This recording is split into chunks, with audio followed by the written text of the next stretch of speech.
Assalamualaikum warahmatullahi wabarakatuh.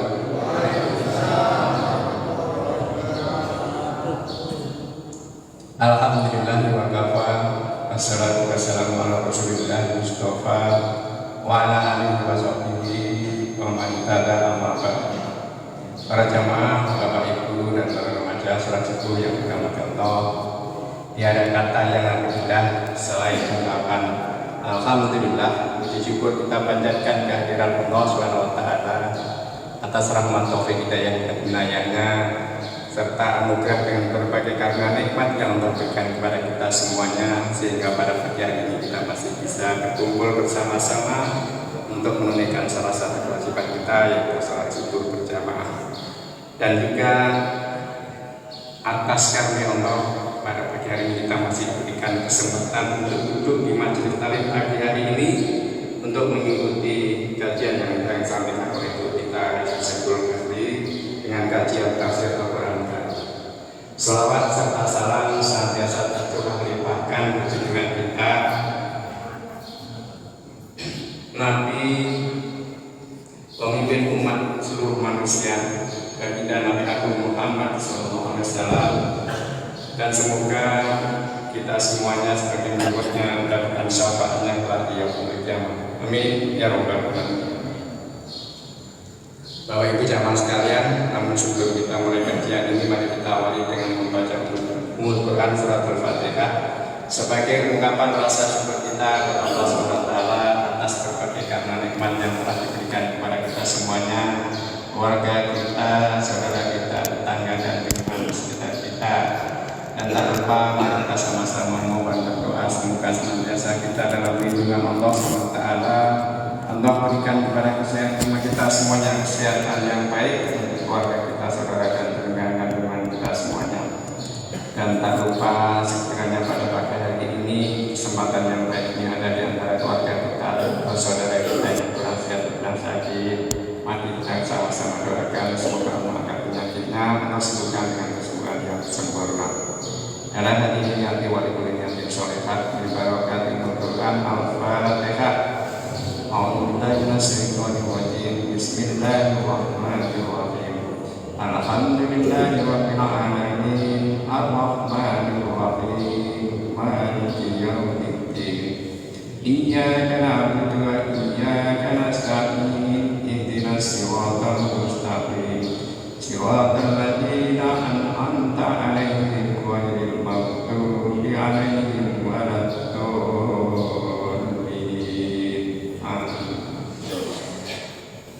Seperti biasa, nanti di penghujung kali mau disediakan waktu barangkali ada jamaah yang ingin bertanya. Terima kasih. Wassalamualaikum warahmatullahi wabarakatuh.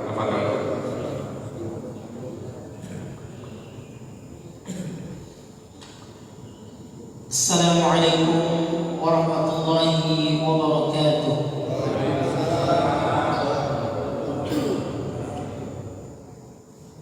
Beli pempek kapal selam, dibawa pulang pagi-pagi. Kalau salam belum dijawab dengan kompak, kita ulangi sekali lagi. Setuju Pak? Assalamualaikum warahmatullahi wabarakatuh.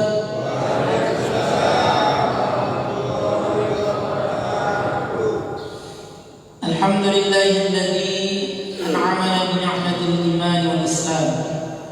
Asyhadu an la ilaha illallah wahdahu la syarika lah wa asyhadu anna Muhammadan abduhu wa rasuluhu la nabiyya ba'dah.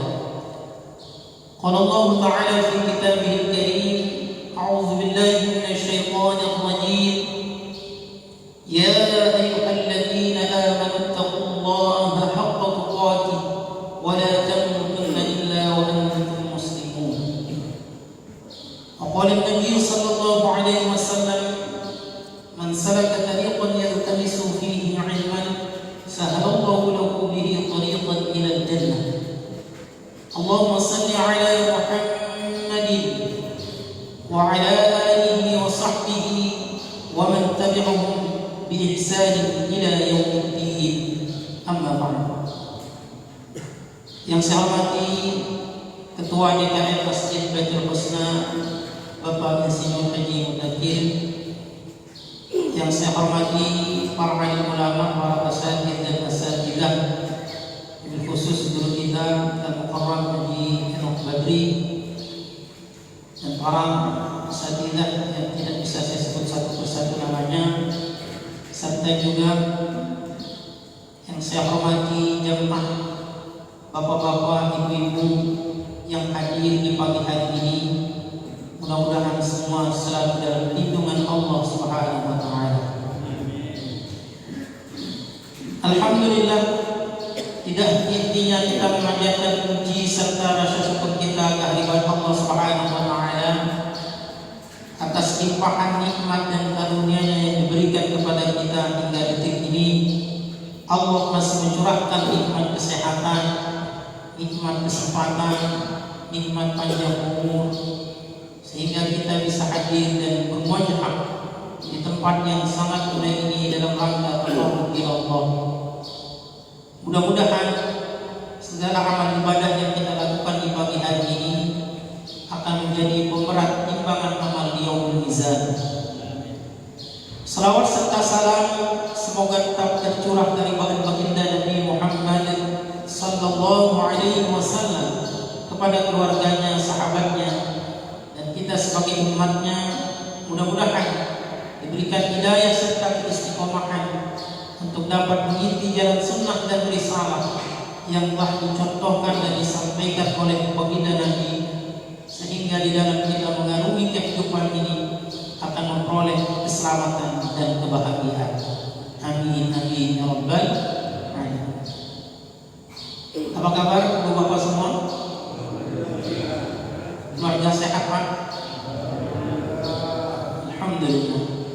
Saya doakan ibu bapak yang hadir pada subuh hari ini, mudah-mudahan Allah Subhanahu wa taala memanjangkan umurnya, diberikan kesehatan oleh Allah Subhanahu wa taala, diberikan rezeki yang luas, halal dan barokah, serta mudah-mudahan diberikan hati yang tetap istiqomah untuk beribadah kepada Allah Subhanahu wa taala. Karena istiqomah juga bagian dari terpenting di dalam sebuah ibadah. Walaupun ibadah itu sedikit atau kecil kata Rasulullah, tapi kalau dia dilakukan dengan istiqomah itu lebih baik daripada melakukan suatu amal yang besar tapi tidak istiqomah. Maka itulah kata ulama, al-istiqamatu khairun min alfi karamah, bahwa satu istiqomah itu lebih baik daripada 1000 karomah. Itu luar biasanya istiqomah. Satu istiqomah lebih baik daripada 1000 karomah. Kalau Bapak bisa istiqomah untuk taklim setiap Ahad pagi atau di waktu-waktu yang lain yang ada jadwal taklimnya, kita bisa istiqomah, itu lebih baik daripada 1000 karomah. Maksudnya gimana? Misal Bapak punya karomah, punya kemuliaan berlebihan, bisa berjalan di atas air, atau bisa terbang di udara, atau bisa berbicara dengan semut, bisa bicara dengan malaikat maut, ya Mama Buprol gitu kan. Itu lebih baik daripada al-istiqomah. Karomah yang ada itu tidak akan pernah mendatangkan kebaikan, tidak akan pernah menambah amal soleh kita.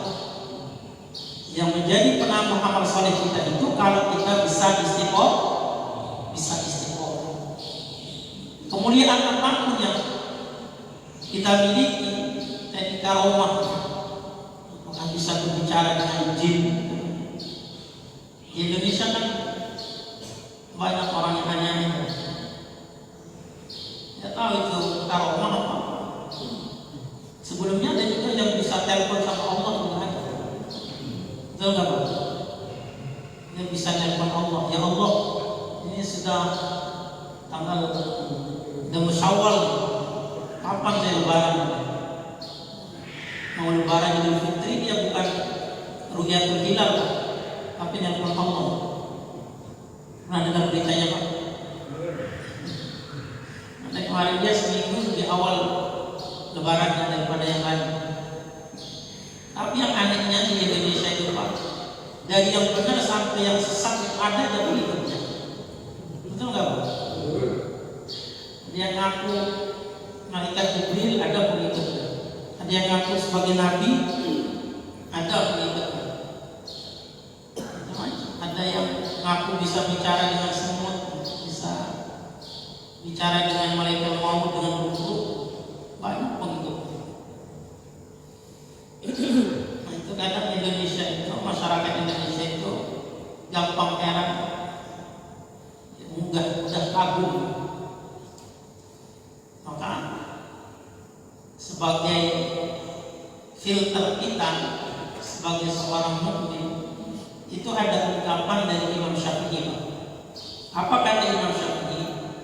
Idza ra'aitumur rajula, kalau kamu melihat seseorang, kata Imam Syafi'i, yamshi 'alal ma', dia bisa berjalan di atas air, wa yutiru 'alal hawa, kemudian dia bisa terbang di udara, fala taghtarru bihi, kata beliau, jangan pernah tertipu, jangan pernah terpedaya. Kalau ada orang yang punya karomah atau kelebihan lah seperti itu, tapi kata Imam Syafi'i, fala taghtarru bihi, jangan pernah tertipu, jangan pernah terpedaya, agar kita tidak gampang ikut-ikutan. Apa kata beliau dalam lanjutan kalimatnya itu? Hatta ta'ridu anhu, hatta ta'ridu amrahu 'ala al-kitab wa sunnati.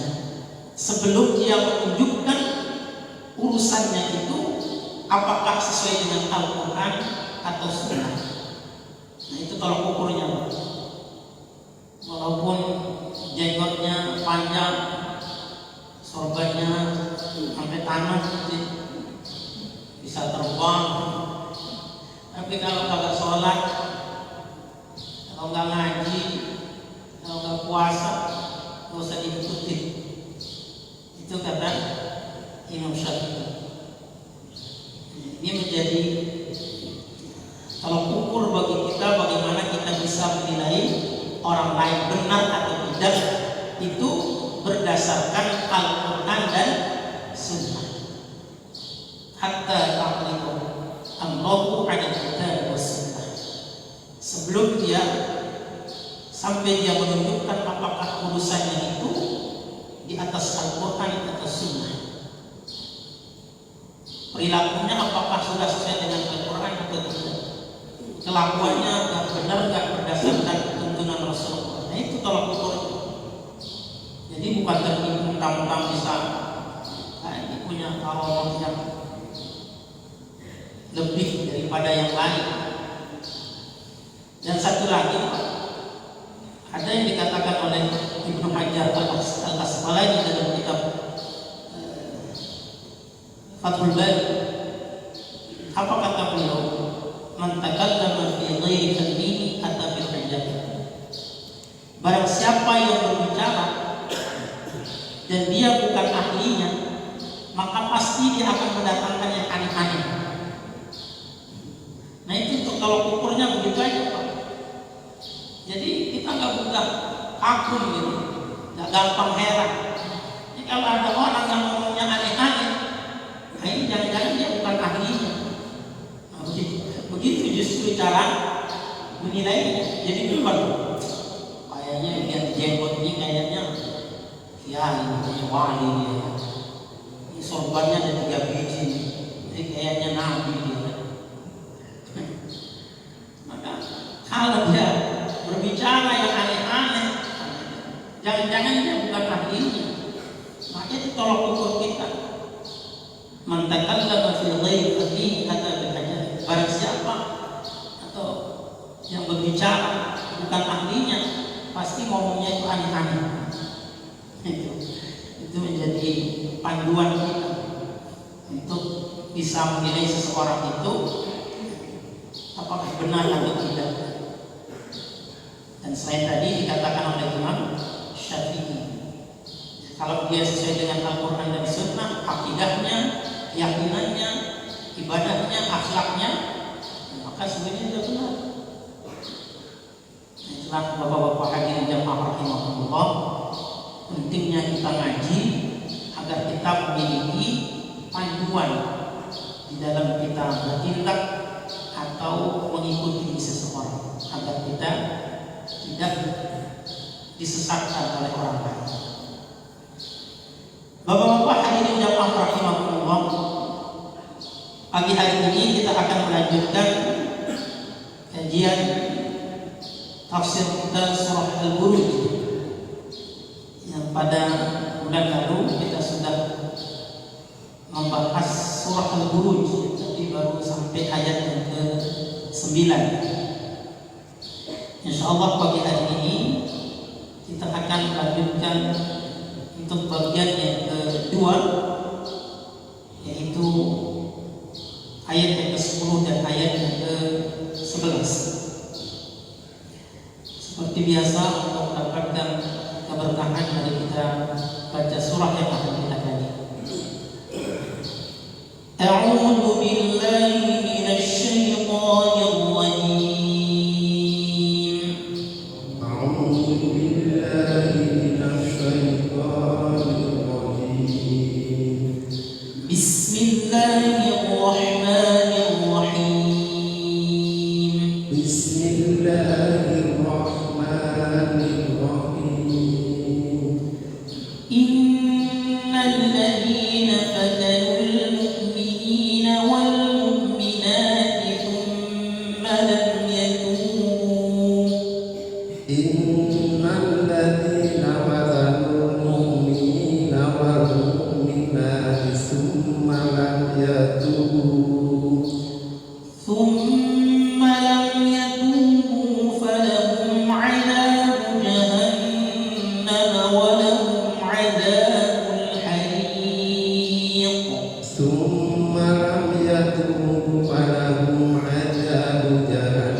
Sesungguhnya orang-orang yang mendatangkan fitnah, cobaan, siksaan bagi orang-orang mukmin, baik laki-laki maupun perempuan, kata Allah, summa lam yatubu, kemudian dia tidak bertaubat, falahum adzabun jahannam, maka mereka akan mendapatkan azab neraka jahannam, walahum adzabul hariq, dan mereka akan mendapatkan azab yang neraka jahannam itu apinya membakar.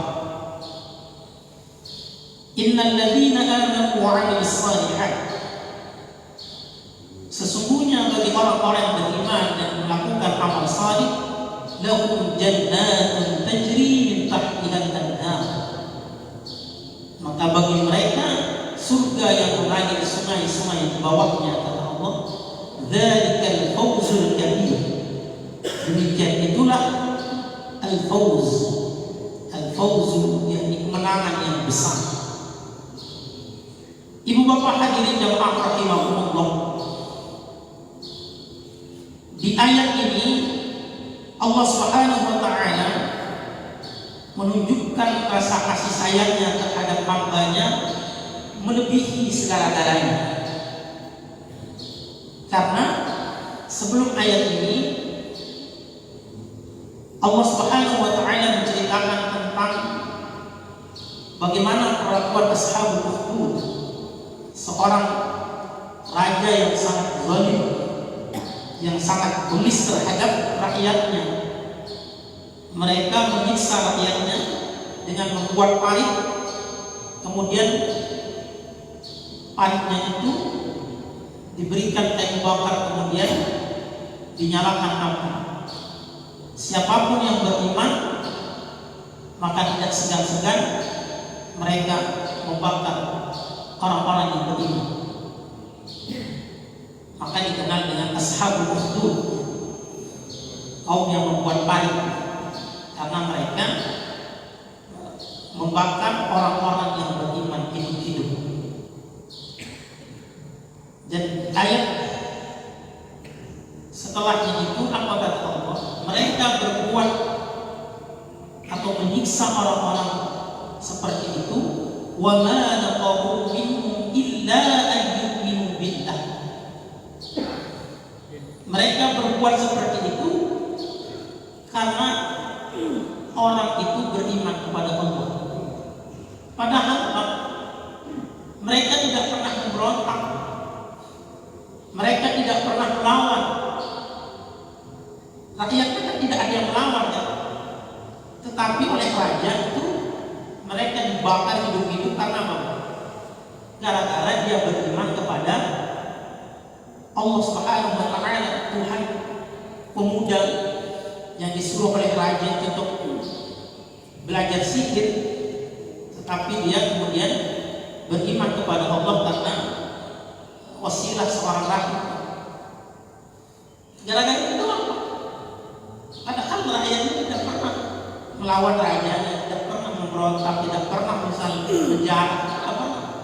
Tapi berbuat menyiksa seperti itu hanya gara-gara orang itu beriman kepada wa ma naqamu minhum illa an yu'minu billahi al-azizil hamid. Jadi sudah kita lihat sebelum-sebelumnya. Salah satunya juga pernah dialami oleh Asiyah, seorang wanita salehah yang kemudian dia beriman kepada Musa, yaitu istrinya Fir'aun. Itu juga sama kan? Akhirnya Fir'aun sendiri juga menyiksa istrinya sendiri, Asiyah, sehingga Asiyah ini dijadikan Sayyidatul Nisa fil Jannah. Dia menjadi sayyid, jadi penghulu, menjadi pemuka bagi para wanita yang masuk ke dalam surga.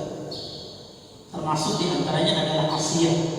Selain itu juga ada Khadijah binti Khuwailid, ada Fatimah, dan juga ada Maryam yang menjadi pemuka ahli surga bagi wanita yang masuk ke dalam surga.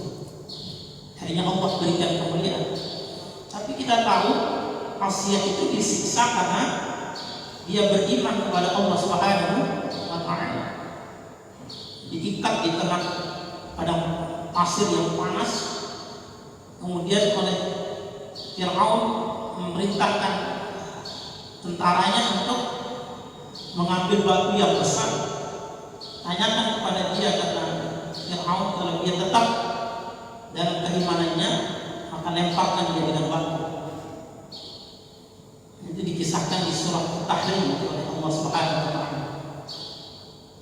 Daraballahu mathalan lil ladzina amanu imra'ata fir'aun. Allah Subhanahu wa taala membuat perumpamaan bagi orang-orang beriman tentang imra'ata fir'aun, yaitu istri Fir'aun yang bernama Asiyah. Tatkala dia akan dilemparkan oleh tentara Fir'aun, mau dibunuh oleh Fir'aun, kemudian Asiyah berdoa kepada Allah Subhanahu wa taala.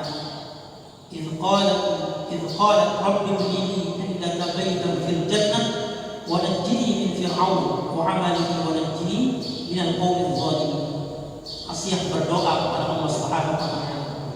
Ya Allah, buatkanlah aku rumah istana di dalam surga-Mu.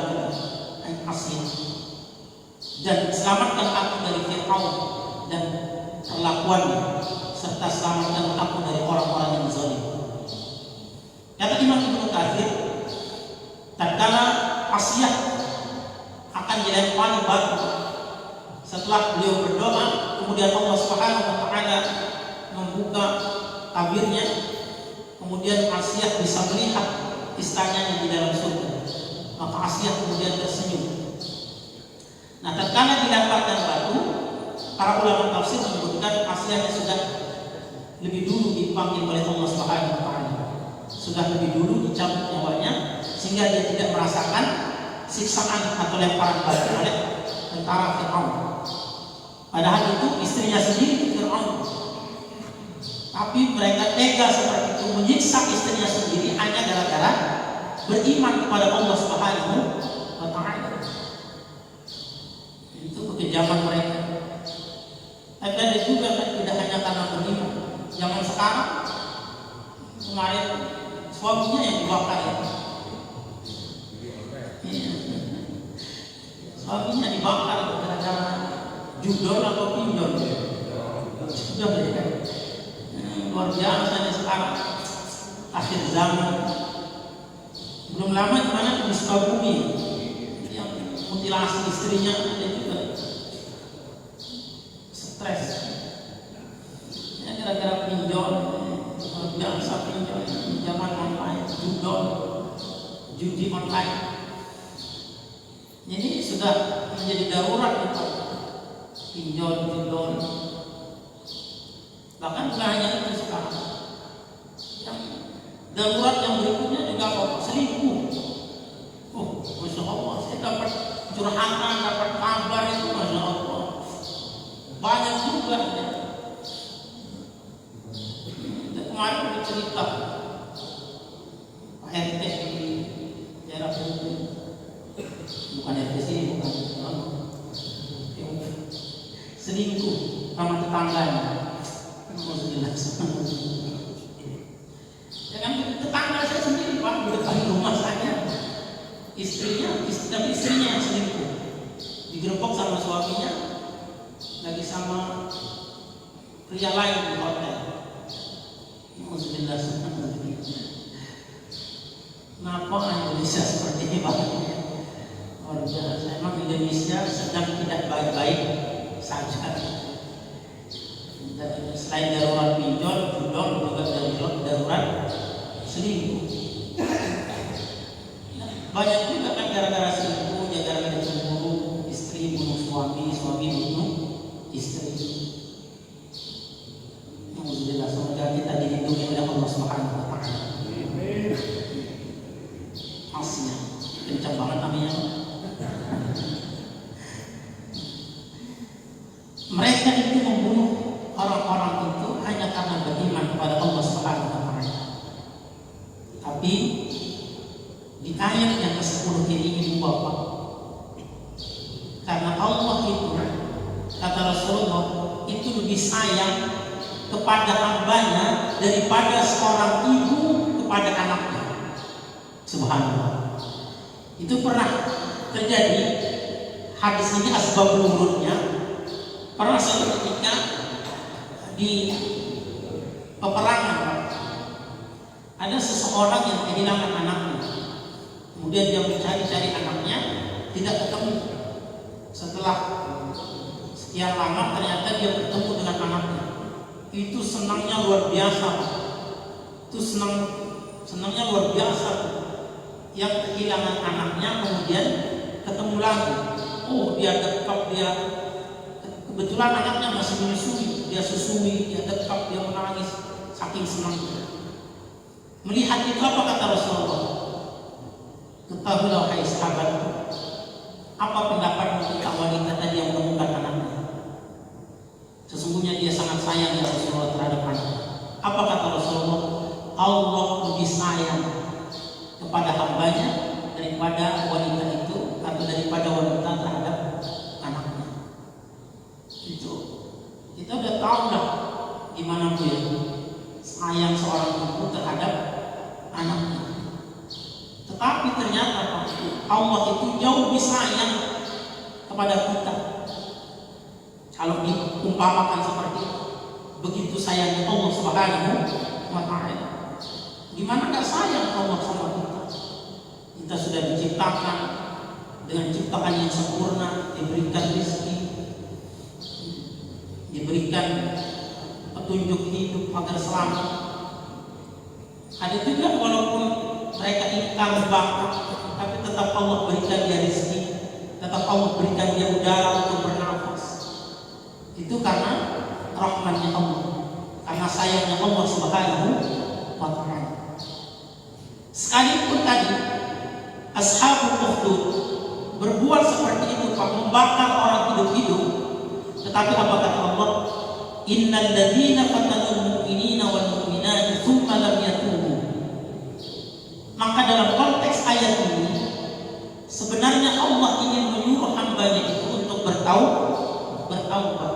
Maka kata Allah, orang-orang yang tadi mendatangkan bencana siksaan terhadap orang-orang mukmin dan mukminat, kalau dia tidak bertaubat, maka baru dia akan dimasukkan ke dalam neraka jahanam. Tapi seandainya dia bertaubat, maka dia akan masuk ke dalam surga. Subhanallah. Padahal perlakuannya itu sangat luar biasa. Dia bikin parit, kemudian dibakar, kemudian orang itu didorong untuk masuk ke dalam parit, dibakar hidup-hidup. Kemudian mereka menyaksikannya sambil ketawa-ketawa. Kalau kita lihat itu gimana? Allah, masya Allah. Kalau kita itu dari kita laknat ya, tapi Allah masih menunggu dia untuk bertaubat. Subhanallah. Saking sayangnya Allah kepada hambanya. Maka kan di surah Az-Zumar itu, sekalipun hambanya itu seperti apapun kelakuannya, dosa yang pernah dia perbuat, apa kata Allah? Qul ya ibadiyalladzina asrafu ala anfusihim la taqnatu min rahmatillah. Ya ibadi, katakan wahai Muhammad kepada hamba-hambaku. Ya ibadi ini Pak, ini adalah panggilan paling tertinggi bagi seorang Rabb kepada hambanya. Karena kadang Allah menyebut ya ayyuhan nas atau ya ayyuhalladzina amanu. Tapi kalau kalimatnya ya ibadi, ini adalah panggilan yang paling nilainya tertinggi bagi seorang hamba kalau dipanggil oleh Allah, oleh Rabb-nya dengan kalimat ya ibadi. Subhanalladzi asra bi 'abdihi. Sudah kemuliaan yang sangat luar biasa. Allah panggil dengan panggilan yang paling mulia, panggilan kesayangan. Bagi hamba-hambanya siapa Pak? Yang sudah melampaui batas terhadap dirinya, kata Allah. Apapun dosa yang kamu lakukan, kata Allah, ya ibadiyalladzina asrafuna ala anfusihim la taqnatu min rahmatillah. Janganlah kamu berputus asa dari rahmat Allah. Bertobatlah kepada Aku, kata Allah. Maka setiap malam dan siang Allah Subhanahu wa Ta'ala dalam hadis qudsi membentangkan tangannya untuk menerima taubat-taubat hambanya. Di malam hari Allah menunggu hamba-hambanya yang berbuat dosa di siang harinya, tatkala dia mau bertobat di malam hari. Allah di siang hari membentangkan tangannya menunggu taubatnya orang-orang hamba-hambanya yang berbuat maksiat di malam hari. Bahkan di sepertiga akhir malam Allah turun ke langit dunia untuk menantang hamba-hambanya, mana hambaku yang meminta pertolongan kepadaku, niscaya Aku akan tolong, kata Allah. Mana hamba-hambaku yang meminta perlindungan kepadaku, niscaya Aku akan melindungi dia. Mana hamba-hambaku yang memohon ampunan, niscaya Aku akan ampuni. Subhanallah. Ini menunjukkan bahwa luar biasa kasih sayangnya Allah Subhanahu wa taala kepada hamba. Jadi ibu bapak, sebagaimanapun kita, sebagaimanapun masa lalu kita, jangan pernah berputus asa dari ampunan Allah Subhanahu wa taala. Tetaplah kita memohon ampunan dan bertaubat kepada Allah Subhanahu wa taala. Karena Allah, azab Allah atau murka Allah itu ya, dikalahkan oleh rahmatnya, dikalahkan oleh kasih sayangnya Allah Subhanahu wa taala. Mengalahkan murka Allah itu dikalahkan oleh rahmat Allah Subhanahu wa taala. Nah, di ayat ini Allah Subhanahu wa taala masih menunggu hambanya walaupun seperti itu perbuatan yang menunjukkan luar biasa. Maka kalau logika kita sih, nanti dia bakal bisa diampuni. Sama seperti dalam hadis yang dulu ada orang Bani Israel pernah membunuh 99 orang. Kemudian dia mau bertaubat dan dia tanya kepada seorang ahli abid, kepada rahib yang hanya beribadah tapi tidak punya ilmu. Kata dia, saya punya dosa pernah membunuh 99 orang. Kalau saya mau bertobat, bisa nggak taubat saya diterima? Apa kata rahib itu? Wah, nggak bisa katanya. Nanti kurang ajar banget ya. Bunuh 99 orang. Ya orang pembunuh gitu kan, marah ini, jadi dibunuh rahibnya. Jadi genaplah 100 yang dibunuh. Tapi dia nggak putus asa mencari lagi.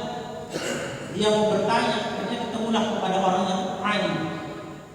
Dia tanya tentang apa yang pernah dia lakukan. Dia pernah membunuh 100 orang. Apakah ada jalan saya untuk bertanya? Apa kata orang alim itu? Allah Subhanahu wa taala lebih luas ampunannya dari apa yang kamu lakukan. Akhirnya dia bertaubat kepada Allah Subhanahu wa taala. Tapi kata orang alim ini perbedaan orang yang punya ilmu itu luar biasa. Kata dia, kalau kamu taubat jangan di harapan indah ini. Kamu pindah ke Bogor aja, ke Bogor. Jangan di harapan indah ini. Kamu sono aja kalau mau pindah aja. Sehingga dia berjalan kok. Belum nyampe Bogor meninggal dia. Pertengahan. Akhirnya apa? Malaikat rahmat dan malaikat azab itu datang. Kata malaikat rahmat, ini dia sudah bertaubat, saya akan bawa ke surga. Kata malaikat azab, enggak, dia sudah membunuh 100 orang, saya akan bawa dia ke neraka. Itulah akan terjadi perdebatan. Ternyata dari harapan indah ke tempat dia mau ke Bogor, ternyata lebih panjang, hanya 1 jengkal dalam hadis itu. Akhirnya diukur jaraknya dari Bogor ke tempat dia meninggal, ternyata lebih panjang dari tempat dia bertaubat, dari tempat dia bertaubat sampai ke tujuan dia untuk beribadah. Hanya 1 jengkal bedanya, sehingga menanglah malaikat rahmat, sehingga dia dibawa ke surga. Luar biasanya Allah Subhanahu wa taala. Apa hikmah dari hadis itu, Pak? Kenapa ulama itu menyuruh dia tidak bertaubat di situ, tidak menyuruh dia beribadah di situ? Ya tahu sendiri kita. Karena kan kita suka bully orang. Orang udah mau sholat, gitu ya, udah tumben-tumben mau ngaji. Kita kadang iseng orangnya. Tumben kita sholat. Kita udah taubat dan sekarang kita ngaji. Udah mau mati ya. Gitu kita. Orang yang udah benar-benar mau taubat, akhirnya jadi kok. Bapak dia gitu lah. Yang gak usah. Mau minum aja lagi kan. Gak lebih senang, lebih nyaman teman yang dulu. Nah itu masalahnya. Maka itulah hebatnya ulama itu. Katanya kalau mau taubat jangan di sini. Kamu di sana aja. Karena kalau dia taubat di sana kan nggak tahu dia kalau sebelumnya orang jahat, nggak tahu kalau dia sebelumnya membunuh. Mungkin kalau dia pakai taubat di sana bisa jadi nabi dia. Padahal sebelumnya membunuh. Kita jangan gampang-gampang. Ini pakai aja, gampang mudah percaya. Maka kata ulama ini kamu taubat di sana. Karena kalau di sana orang nggak kenal kamu. Kalau kamu sholat taubat, dia nggak tahu kamu sebelum. Maka dia bisa lebih istiqomah. luar biasa. Inilah ayat yang itu Bapak hadirin jemaah rahmatullah. Kemudian di ayat yang berikutnya, kenapa dia ditunggu taubat oleh Allah? Karena innal ladzina amanu wa 'amilus shalihat, bagi orang-orang yang beriman dan beramal saleh kata Allah, lahum jannatun tajri min tahtiha al-anhar. Bagi mereka itu adalah surga yang mengalir sungai-sungai di bawahnya. Dzalikal fawzul kabir, dan itulah kemenangan yang besar jika kita mampu beriman, beramal saleh dan memasuki surga Allah Subhanahu wa taala. La yastawi ashabun nar ashabul jannah, ashabul jannati humul faizun. Tidak sama kata Allah antara penduduk surga dan penduduk neraka, karena penduduk surga itu adalah mereka yang mendapatkan kemenangan. Wallahu a'lam bishawab. Mungkin yang dapat kita kaji Ibu Bapak hadirin jemaah rahmatullah. Insyaallah nanti kita lanjutkan untuk ayat yang berikutnya karena keterbatasan waktu. Sekarang terbit matahari itu jam 6. Sambil menunggu waktu syuruk, kita ada tanya jawab, tafadhol. Atau ada yang mau menambahkan? Ya silakan, ada yang ingin bertanya dari bapak-bapaknya atau ibu-ibunya? Ada Pak? Dari ibu-ibunya ada Bu? Ada?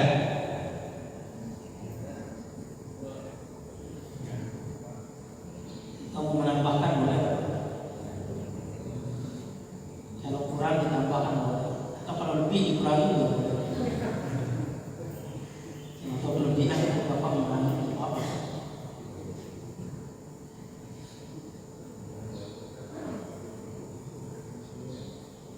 Gak ada Ibu, ibu-ibunya ada Bu? Mungkin kasih mic-nya Pak.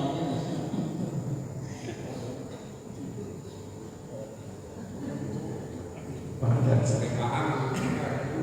ibunya ada bahan sama Pak.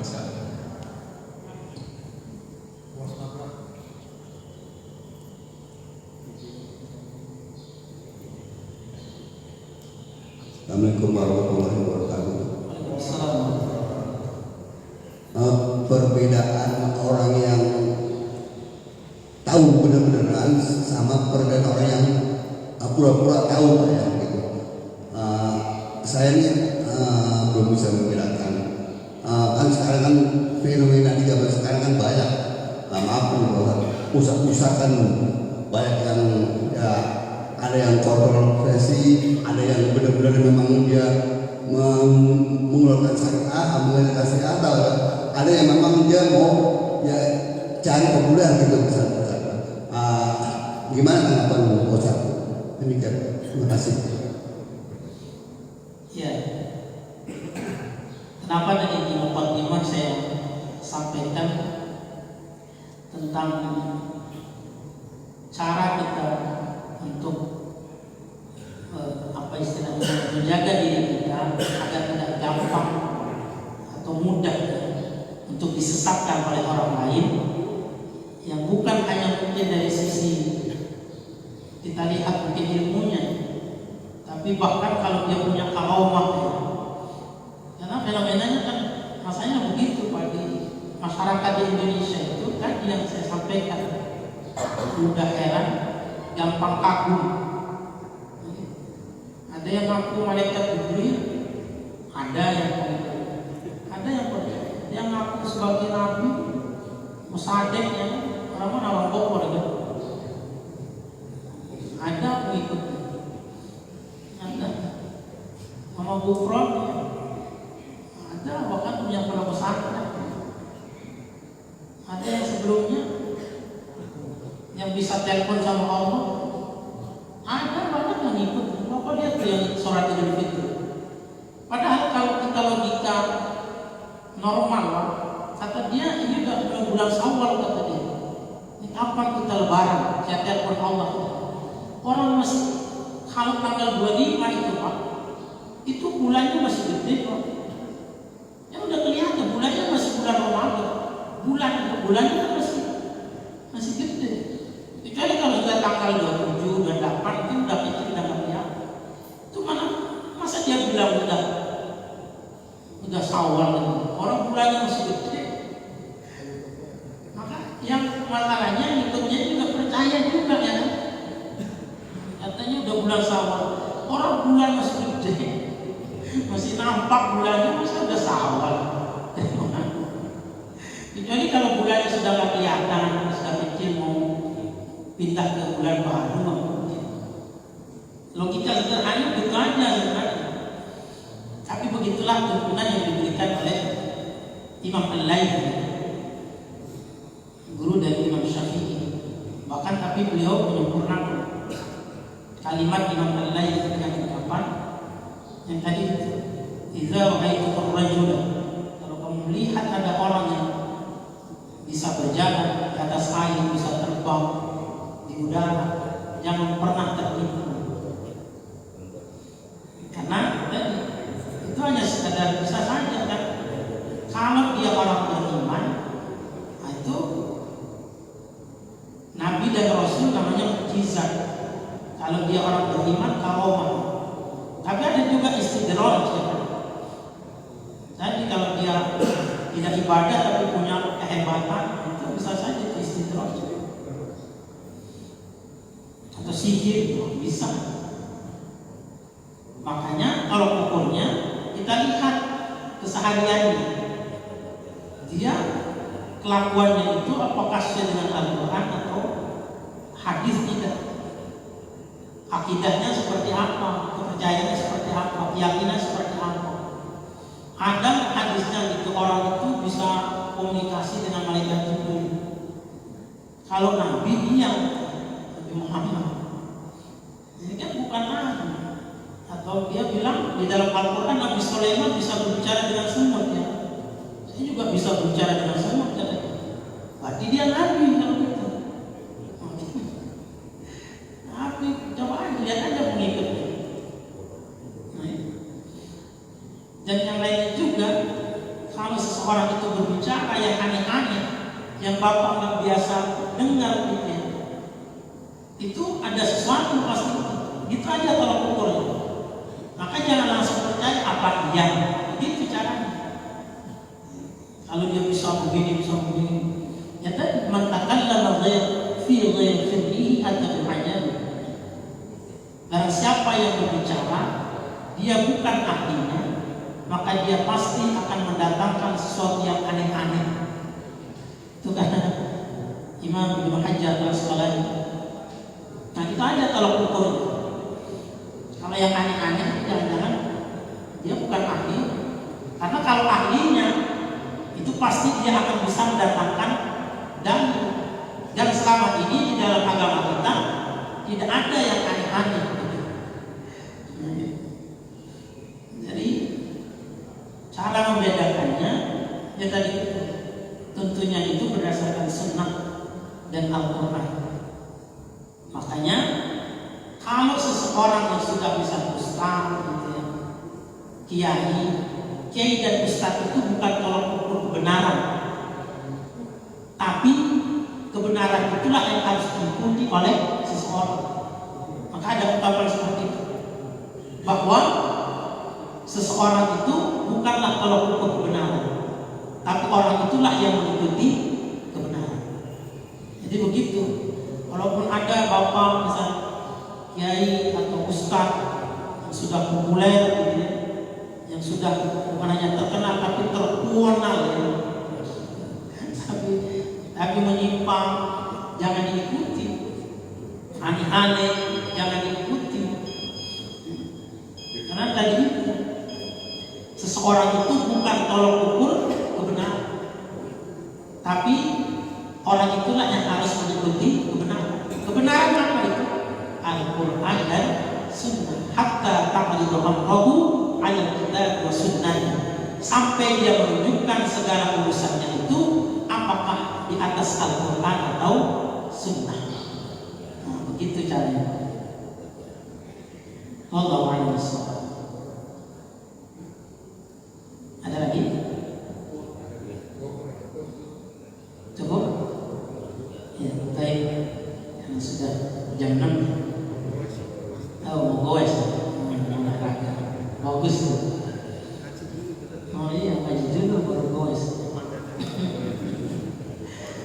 Biar sehat. sehat jasmani dan sehat rohani. Ini karena kata Rasulullah, al-mu'minul qawiyyu khairun wa ahabbu ila Allah. Seorang mukmin yang kuat itu lebih baik dan lebih dicintai oleh Allah daripada mukmin yang lemah. Karena kalau sudah lemah, orang lain susah ya. Mau ke masjid, dengkulnya udah bermasalah. Jadi kalau yang rajin goes ya kan, insya Allah dengkulnya sehat. Tapi dengan niat biar bisa rajin ke masjid. Ini dengkulnya doang sehat, tapi tidak ke masjid. Waduh, tidak besok mau taklim udah pilek lah, yang apa? Yang permasalahan itu kalau pas lagi mau taklim, pas lagi mau baru dia sakit. Tapi kalau tidak goes sehat. Tapi di sini nggak ada, itu ada di Medina Husna Korea Selatan. Ini yang soleh. Nah, kalau di sini insya Allah goesnya rajin, ke masjidnya juga rajin. Alhamdulillah. Mudah-mudahan kita semua selalu keadaan sehat, diberikan panjang umur, diberikan rezeki yang luas halal dan barokah. Ada hadhihi niyyah wa ala kullin salihah. Al-Fatihah. A'udzu billahi minasy syaithanir rajim. Bismillahirrahmanirrahim. Alhamdulillahi rabbil alamin. Arrahmanir rahim. Maliki yaumiddin. Iyyaka na'budu wa iyyaka nasta'in. Ihdinas siratal mustaqim. Siratal ladzina an'amta 'alaihim ghairil maghdubi 'alaihim waladdallin. Amin. A'udzu billahi minasy syaithanir rajim. Bismillahirrahmanirrahim. Alhamdulillahi rabbil alamin. Hamdan yuwafi ni'amahu wa yukafi mazidah. Ya rabbana lakal hamdu kama yanbaghi li jalali wajhika al-karim 'azim sultanik. Rabbana ighfir lana wa liwalidina warhamhum kama rabbawna shighara. Allahumma aslih lana dinana alladhi huwa 'ismatu amrina wa aslih lana dunyana allati fiha ma'ashuna wa aslih lana akhiratana allati fiha ma'aduna. واجعل الحياة زيادة لنا في كل خير واجعل الموت راحة لنا من كل شر. اللهم لا تدع لنا ذنبا إلا غفرته ولا هما إلا فرجته ولا دينا إلا قضيته ولا مريضا إلا شفيته ولا حاجة من حوائج الدنيا والآخرة إلا قضيتها يا أرحم الراحمين. ربنا ظلمنا أنفسنا وإن لم تغفر لنا وترحمنا لنكونن من الخاسرين. ربنا آتنا في الدنيا حسنة وفي الآخرة حسنة وقنا عذاب النار. سبحان ربك رب العزة عما يصفون وسلام على المرسلين والحمد لله رب العالمين.